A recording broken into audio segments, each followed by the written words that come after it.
Halo Sobat PPATK, jumpa lagi di Jumatan, Jumpa PPATK Pekanan. Bersama saya, M. Natsir Kongah dan Sobat PPATK. Ini yang langganan selalu yang hadir di podcast kita ya Sobat PPATK, Bapak Muhammad Afdal Yanuar SH.MH. Tapi saya memanggilnya Bung Afdal saja ya. Iya, siap Bang. Lebih akrab begitu.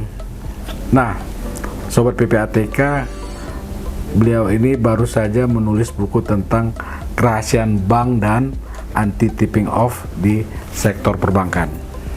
Nah, ini kita mau ulik-ulik nih Sobat PPATK dari Mas Afdal ya, dari Bung Afdal. Apa yang menarik dari buku yang baru beliau tulis ini? Nah, semoga ini banyak manfaatnya nanti Sobat PPATK. Kalau kita lihat Sobat PPATK, bank, industri keuangan itu salah satu hal yang sangat krusial adalah trust, kepercayaan terhadap bank ataupun industri keuangan. Ketika masyarakat tidak trust, maka perbankan, bank itu akan sulit untuk berkembang. Bahkan beberapa waktu lalu ya, Rich Bank, salah satu bank terbesar di Amerika, itu di take over dan kemudian hilang namanya dari peredaran karena didenda oleh FinCEN, PPATK-nya Amerika, karena tidak menjalankan rejim anti pencucian uang sebagaimana yang diatur oleh undang-undang yang berlaku di Amerika. Dan di kita juga ada beberapa bank yang kita lakukan seperti itu ya. Dan ini kepercayaan sesuatu hal yang mahal ya buat industri keuangan. Oke, Bung Afdal, dari buku kerahasiaan bank dan anti tipping off di sektor perbankan ini, apa saja yang menarik yang mau disampaikan kepada pembaca, khususnya dalam kesempatan ini Mas Afdal bisa sampaikan ke Sobat PPATK hal-hal menarik dari buku yang ada. Baik Bang, halo Sobat PPATK, saya Afdal Yanuar, sebagaimana tadi disampaikan Bang View, akan mencoba menyampaikan hal-hal menarik dari buku yang telah saya tulis tadi yang disampaikan oleh Bang View. Pertama-tama saya ucapkan terima kasih banyak ini Bang, diundang lagi sama Bang View untuk menyampaikan pandangan-pandangan untuk berdiskusi terkait dengan hal-hal seputar anti pencucian uang. Nah, kalau ditanya apa sebenarnya hal yang menarik di dalam buku ini bisa saya jelaskan dalam dua variabel atau dua dimensi. Dimensi atau variabel pertama itu berkaitan dengan kerahasiaan bank, terutama kaitannya dengan perkembangan pengaturan kerahasiaan bank pasca berlakunya dua undang-undang. Pertama adalah Undang-Undang Perlindungan Data Pribadi, dan yang kedua adalah Undang-Undang Pengembangan dan Penguatan Sistem Keuangan atau lazim kita sebut dengan P2SK. Yang kedua Bang, ini terkait dengan isu yang mungkin sering dialami oleh pihak perbankan, tetapi tidak menjadi hal yang selalu dibahas di tengah publik. Apa itu? Berkaitan dengan isu anti tipping off. Nah, mungkin ini nanti yang Bang View akan diskusikan dengan saya berkaitan dengan ketentuan anti tipping off. Mungkin teman-teman dari Sobat PPATK bertanya, apa sih anti tipping off itu? Anti tipping off itu sebenarnya Bang View adalah bagian dari, sekali saya sampaikan, bagian dari kerahasiaan perbankan. Cuma kalau kita berbicara tentang kerahasiaan bank yang sebenarnya sudah diatur mulai dari pasal 40 sampai dengan pasal 47 Undang-Undang Perbankan, itu cakupannya segala macam informasi yang wajib dirahasiakan oleh bank. Apa yang wajib dirahasiakan itu diatur dari pasal 40 sampai dengan pasal 44 Undang-Undang Perbankan. Akan tetapi, kalau kita berbicara tentang anti tipping off, datanya spesifik. Apa itu? Kaitannya dengan laporan transaksi keuangan mencurigakan saja. Nah, sehingga data terkait dengan laporan transaksi keuangan mencurigakan bagian dari yang wajib dirahasiakan berdasarkan prinsip kerahasiaan bank. Tetapi dia merupakan leg spesialis dari ketentuan kerahasiaan bank yang disebut dengan anti tipping off yang hanya diatur di dalam undang-undang terkait dengan pencucian uang di berbagai macam negara. Yang salah satunya kalau di Indonesia diatur dalam Undang-Undang 8 2010, tepatnya pada pasal 12. Itu dulu Bang terkait dengan anti tipping off Bang.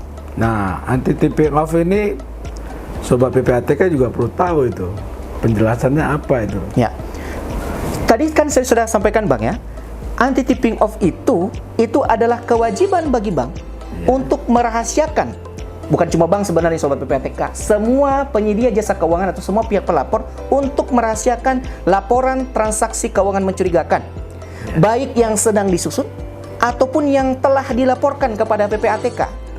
Maka keduanya itu wajib dirahasiakan. Ketika mereka membocorkan, maka diancam dengan ketentuan pidana sebagaimana diatur di pasal 12, yang ancaman pidananya ini disebut dengan tipping off. Jadi tipping off adalah pelanggaran atas ketentuan anti tipping off.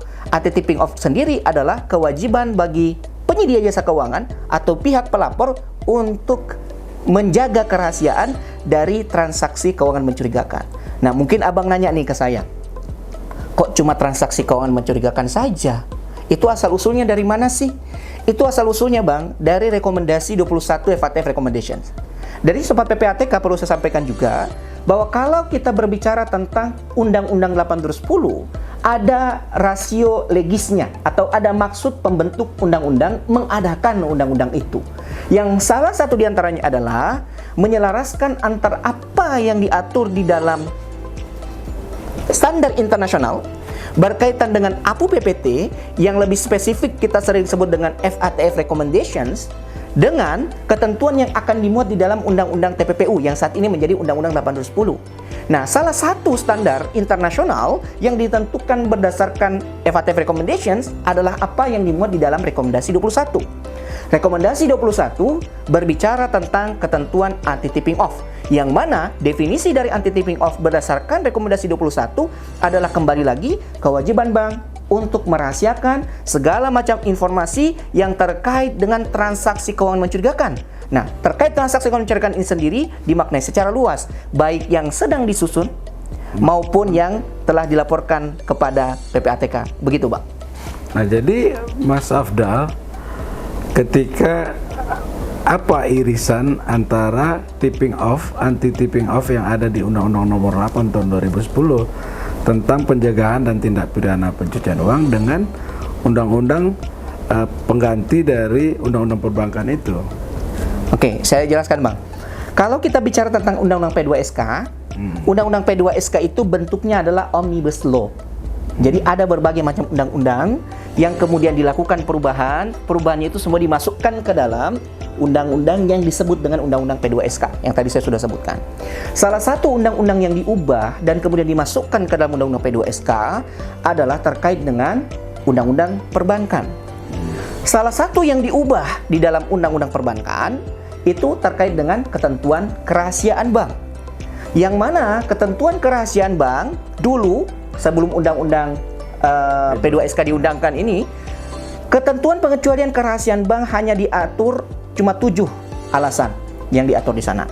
Mulai dari karena alasan kepentingan perpajakan, karena alasan adanya kepentingan pertukaran informasi antar bank, adanya alasan kepentingan peradilan pidana, kepentingan persidangan perkara perdata, kemudian diizinkan oleh si pemilik akun atau nasabah, dan yang terakhir berdasarkan surat kuasa dari berdasarkan kepentingan ahli waris yang datang kepada bank untuk meminta informasi transaksi keuangan dari si nasabah yang sudah meninggal dunia. Kurang lebih begitu. Nah, kemudian berdasarkan Undang-Undang P2SK diperluas. Yang dulunya cuma 7 alasan pengecualian kerahasiaan bank menjadi ada 12. 12 alasan ini yang kemudian menjadi perluasan dari pengecualian kerahasiaan bank yang diatur di Undang-Undang P2SK, dan ini mengubah ketentuan yang ada di dalam Undang-Undang Perbankan. Tetapi kalau kita berbicara tentang tipping off, sekali lagi tipping off itu dia sudah exclude dari ketentuan kerahasiaan bank karena dia ketentuan lex spesialis dari ketentuan kerahasiaan bank. Dan adapun perubahan di dalam Undang-Undang Perbankan yang diubah melalui Undang-Undang P2SK sekalipun tidak berdampak sama sekali terkait dengan ketentuan anti tipping off. Justru Bang, saya melihat mungkin yang bagus untuk kita diskusikan itu terkait dengan pendalaman ketentuan anti tipping off. Ada beberapa isu yang menarik untuk kita bahas di sana. Begitu Bang. Nah, apa aja tuh Mas Afdal? Nah, problem ya di masalah tipping off itu yang perlu ya diketahui khususnya para pelaku perbankan ya. Ya. Silakan Mas Afdal. Jadi Sobat PPATK, di dalam buku ini sebenarnya saya jelaskan 4 hal yang perlu untuk kita dalami berkaitan dengan anti-tipping off beserta solusinya, termasuk solusi pengaturannya.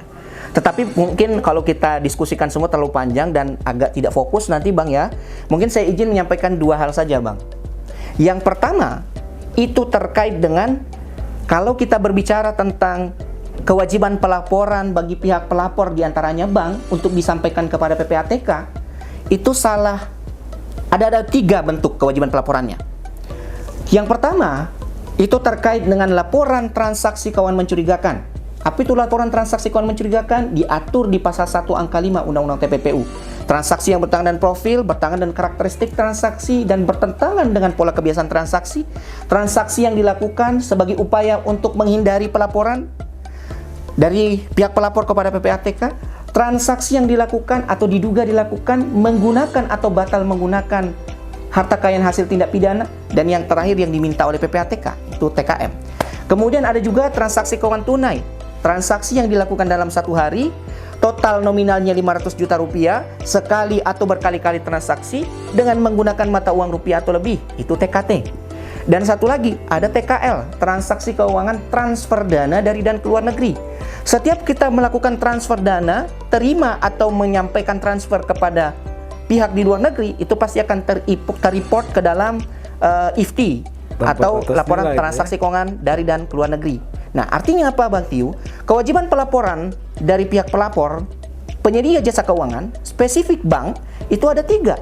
TKM, transaksi keuangan mencurigakan, TKT, transaksi keuangan tunai, dan TKL, transaksi transfer dana dari dan keluar negeri.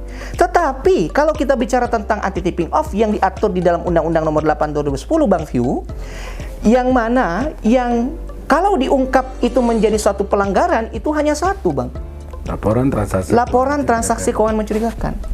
Sekarang menjadi pertanyaan, TKT, ya? Bagaimana dengan TKT dan bagaimana dengan TKL? Nah, izin saya menjelaskan lebih lanjut Bang.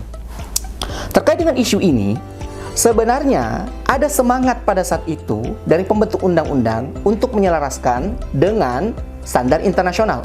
Dalam hal ini FATF Recommendation.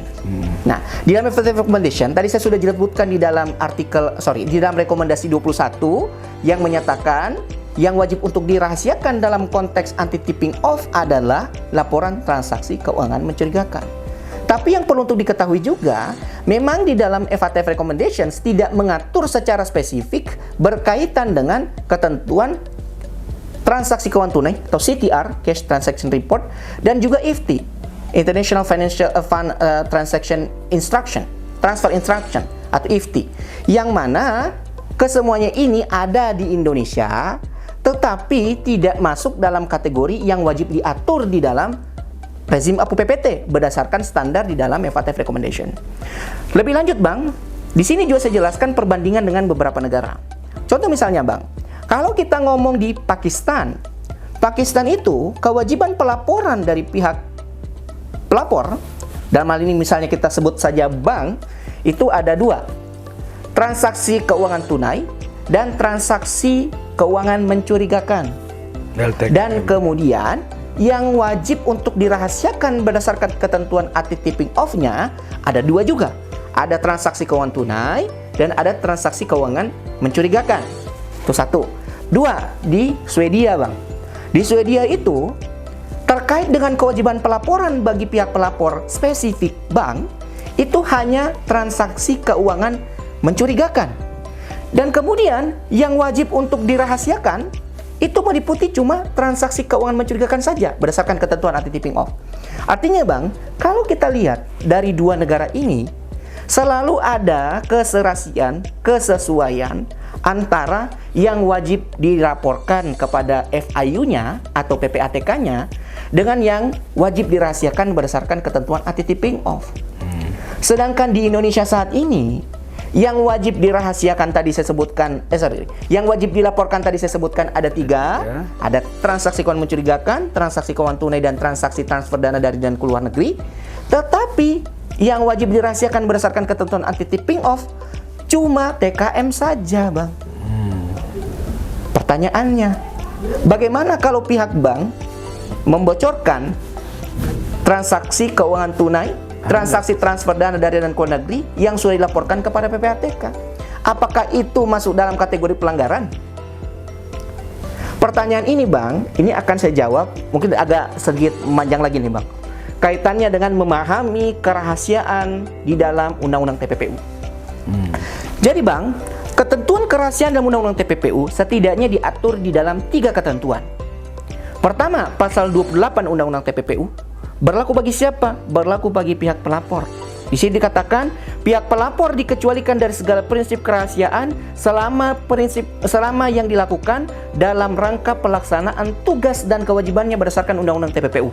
Yang mana Abang tentu sangat paham bahwa kewajiban pihak pelapor berdasarkan Undang-Undang TPPU setidaknya ada 2 hal. Pertama adalah yang disebut dengan KYC, Know Your Customer, penerapan prinsip mengenali pengguna jasa, dan yang kedua adalah penyampaian pelaporan kepada PPATK. Itu. Nah, artinya apa? Pihak pelapor, dalam konteks ini misalnya pihak bank, ketika melaporkan laporan-laporan kepada PPATK, itu dikecualikan dari prinsip kerahasiaan. Nah, ketentuan lain itu terkait kerahasiaan diatur di pasal 45 dan pasal 72. Pasal 45 bagi PPATK, 72 itu bagi penyidik, penuntut umum, dan hakim. Nah, saya kembali ke pasal 28 tadi, Bang. Artinya apa, Bang?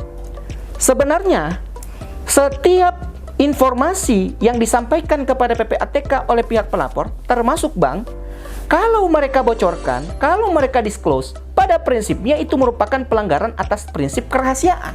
Itu dulu. Nah, sekarang kalau itu merupakan pelanggaran atas prinsip kerahasiaan, ketentuan apa yang bisa kita pakai untuk mengkualifikasi perbuatan tersebut sebagai suatu pelanggaran? Pasal 12 terkait anti tipping off tentu tidak bisa. Karena tadi saya sudah jelaskan ke Abang, itu hanya ada TKM saja kan Bang? Yeah. Memang saat ini pasal 12 tidak bisa, tetapi seharusnya ke depan bisa. Nah, sekarang mungkin pertanyaan Abang lagi ke saya. Kalau saat ini tidak bisa, boleh dong pihak bank membocorkan informasi TKT atau TKL, atau pihak pelapor lain membocorkan informasi TKT dan TKL? Jawaban saya tetap tidak bisa. Kenapa? Dalilnya, Sobat PPATK nanti bisa cek di dalam ketentuan pasal 11 Undang-Undang TPPU. Apa yang dilarang di sana? Baik PPATK, penyidik, penuntut umum, hakim, dan bahkan setiap orang, Bang. Setiap orang itu dilarang untuk membocorkan segala macam informasi yang wajib dirahasiakan berdasarkan undang-undang ini. Nah, tadi dikatakan ada pengecualian terhadap prinsip kerahasiaan, termasuk dalam konteks pelaksanaan kewajiban pelaporan. Dan salah satu kewajiban pelaporannya diantaranya bukan cuma TKM, tapi TKT dan TKL. Sehingga pada prinsipnya pembocoran TKT dan TKL juga merupakan pelanggaran atas prinsip kerahasiaan. Tinggal mencari pasalnya nih. Pasal yang cocok bukan pasal 12, tapi pasal 11. Tetapi Bang, mungkin menurut saya ketika kemudiannya dibahas terkait dengan perubahan Undang-Undang TPPU, mungkin misalnya perlu untuk kita reformulasi ulang ketentuan terkait dengan keselarasan, keserasian antara yang wajib dilaporkan berdasarkan ketentuan Undang-Undang TPPU dengan yang wajib dirahasiakan berdasarkan ketentuan anti tipping off di dalam Undang-Undang TPPU. Itu dulu mungkin Bang. Ya, jadi menarik sekali ini ya Mas Afdal dan Sobat PPATK. Dari buku ini kita banyak mendapatkan ilmu-ilmu baru dan yang bermanfaat. Satu hal lagi nih Mas Afdal, irisan apa ya yang lebih perlu menjadi perhatian dari para praktisi perbankan maupun Sobat PPATK antara Undang-Undang P2SK tadi yang baru berlaku ya dengan Undang-Undang Nomor 8 terkait anti tipping off itu. Ya. Nah, kalau mengenai irisan mungkin kita kembali lagi nih Bang ya. Kita bahas lagi P2SK ini. Oke. Jadi kalau saya bahas P2SK Bang, izin saya tidak sedang membahas Undang-Undang 8 2010 nih. Tapi saya akan membahas terkait dengan bagaimana relasi antara Undang-Undang P2SK dengan Undang-Undang Perbankan. Oke. Nah, ada satu hal yang menarik mungkin yang dapat berkonsekuensi bagi PPATK Bang. Itu diatur di dalam pasal 40. Kemudian turunan 40A Bang. Turunannya diatur di pasal 44B. Di Undang-Undang P2SK yang mengubah Undang-Undang Perbankan. Yang mana di sana Bang dikatakan kalau kemudian ada salah satu alasan pengecualian kerahasiaan yang disebut dengan berdasarkan kewenangan yang diberikan kepada kementerian atau lembaga. Jadi salah satu alasan pengecualian kerahasiaan bank di antara beberapa alasan tadi itu adalah adanya kewenangan yang diberikan oleh negara kepada lembaga negara atau kementerian atau lembaga, kurang lebih begitu, Bang. Nah, bagaimana mekanisme pengecualiannya? Di situ dikatakan, Bang, dikatakan di sana bahwa pengecualiannya itu harus didasarkan pada koordinasi dengan OJK. Gitu, Bang. Pertanyaannya, PPATK kan mengecualikan kerahasiaan bank ketika menerima informasi. Itu dimungkinkan di dalam undang-undang, tepatnya pasal 45 Undang-Undang TPPU, Sobat PPATK. PPATK diberikan kewenangan untuk mengecualikan kerahasiaan bank, termasuk diantaranya ketika pelaksanaan kewajiban pelaporan bank. Tetapi, kalau kata Undang-Undang P2SK, PPATK ini itu wajib untuk berkoordinasi terlebih dahulu dengan OJK, baru bisa memperoleh informasi yang dirahasiakan itu. Apakah itu tepat analisanya? Kalau cuma membaca Undang-Undang P2SK saja tanpa memahami asas-asas hukum, itu bisa tepat, Bang. Tetapi dalam pandangan saya, dengan didasarkan pada, jadi bukan pandangan saya pribadi, Bang, dengan didasarkan pada satu asas hukum, maka itu kurang tepat. Apa asas hukumnya? Saya sebut dengan istilah, di sini saya introduksi juga, lex posterior generali non derogat legi priori speciali. Maknanya apa? Ketika ada undang-undang umum baru dalam konteks ini adalah Undang-Undang P2SK, dia mengatur hal umum, tapi dia baru diundangkan. Gitu. Dengan khusus lama, dalam konteks ini Undang-Undang Perbankan, dia khusus, tapi dia sebagai undang-undang yang lama. Maka kata prinsip tadi, yang didahulukan adalah undang-undang atau ketentuan khusus lama. Undang-undang umum baru dapat diberlakukan ketika di dalam undang-undang umum baru tersebut menyatakan secara ekspresif verbis untuk mencabut ketentuan yang ada di dalam undang-undang khusus lama. Nah, saya terjemahkan lagi nih maksudnya apa. Jadi, undang-undang P2SK baru dapat berlaku ketika dia menyatakan secara tertulis untuk mencabut ketentuan yang ada di dalam undang-undang perbankan. Tapi di undang-undang baru tidak ada.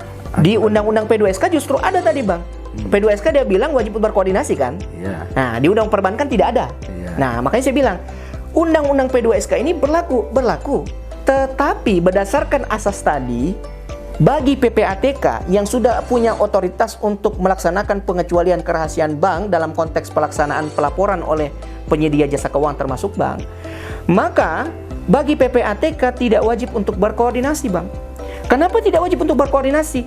Karena Undang-Undang P2SK tidak mencabut ketentuan yang ada di dalam pasal 45 Undang-Undang TPPU.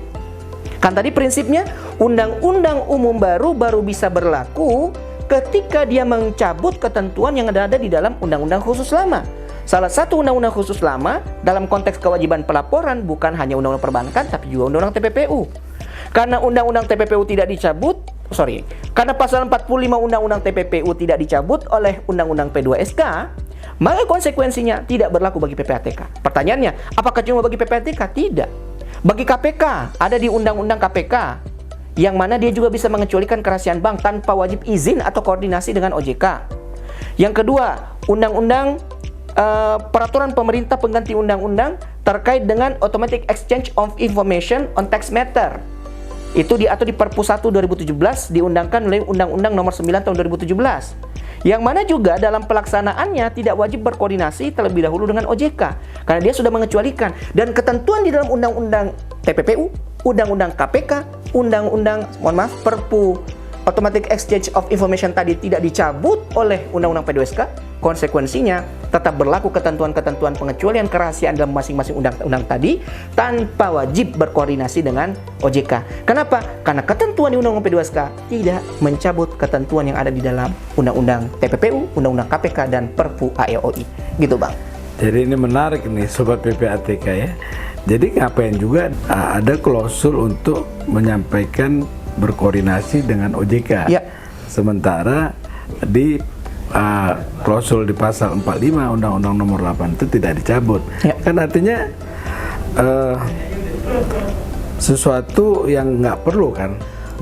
Kalau dikatakan tidak perlu, nggak juga, Bang. Saya kasih contoh lagi nih, Bang. Ada Undang-Undang Tipikor. Ini bukan Undang-Undang KPK ya. Ada Undang-Undang Tipikor di dalam pasal 29.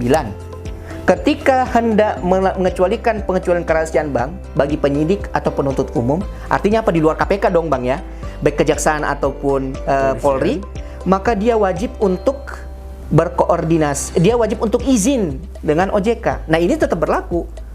Beda dengan Undang-Undang TPPU tadi, beda dengan Undang-Undang KPK tadi dan Perpu AOI tadi. Kenapa? Karena sudah ada ketentuan khusus di dalam undang-undangnya masing-masing yang mengecualikan kerahasiaan bank tanpa wajib berkoordinasi atau izin dengan OJK dan tidak dicabut sayangnya oleh Undang-Undang P2SK. Kalau dicabut maka berlaku P2SK. Tetapi karena tidak dicabut maka tidak berlaku bagi pelaksanaan 3 undang-undang tadi. Undang-Undang TPPU, Undang-Undang KPK, dan Perpu Automatic Exchange of Information on Tax Matter. Ya, itu pertanyaan saya tadi, Mas Afdal. Ngapain juga diatur untuk bukan berlaku Bang bagi penyidik selain KPK. Pasal 29 Undang-Undang Tipikor tetap berlaku Bang. Di antaranya bagi penyidik non KPK dalam konteks penyidikan tindak pidana korupsi, dia tetap wajib izin dengan OJK. Jadi bedanya di mana tuh? Kalau perbedaannya di Undang-Undang KPK ada ketentuan khusus yang mengecualikan kerahasiaan bank tanpa wajib koordinasi atau izin dengan OJK. Sedangkan di Undang-Undang Tipikor bagi penyidik non KPK tidak ada ketentuan khusus yang mengatur mereka tidak wajib koordinasi dengan OJK. Nah, sehingga itu mungkin masih berlaku bagi penyidik-penyidik yang non KPK dalam pelaksanaan pengecualian kerahasiaan bank. Begitu Bang. Itu juga saya jelaskan di dalam buku ini kok Bang. Oke Sobat PPATK, banyak sekali ya hal-hal yang menarik.